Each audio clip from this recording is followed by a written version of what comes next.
And finally tonight, what does love sound like? For one mother who needs all the strength she can get right now, it's every single note and squawk played by her 9-year-old learning the cello. But as others in the hospital learned with Sharon Alfonsi, sometimes the most healing music is the sound of a young girl's heart. A surgical mask can't hide the joy Angela Hills feels when her 9-year-old daughter, Michaela, plays for her. Angela learned she had leukemia 2 months ago. I wasn't really sick. I went for my physical exam and they did routine labs.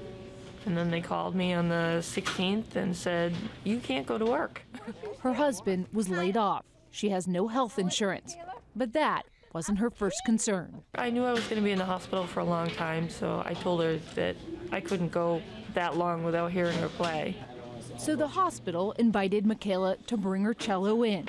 And then I started playing. Everybody overheard it. They're like, hey, you want to come out and play in the hall? I was like, sure. And I did that, and then they wanted me to have a little concert for everybody. I think playing for everybody is her way of dealing with my illness. And playing for others, I think, gives her a little bit of, she feels she can do something.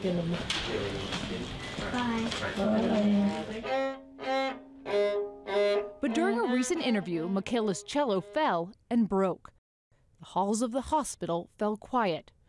When the Boston Globe reported the story, hundreds of people pitched in, and a new cello arrived at Michaela's door. When I walked in the door, I was like, oh my gosh, my new cello.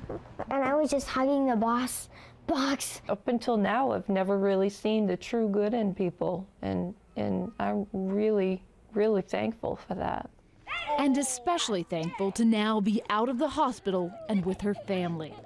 The cancer is in remission, and while she's still waiting for a stem cell donor, she has the perfect distraction, an imperfect melody. Music to a mother's heart. Sharon Alfonsi, ABC News, New York.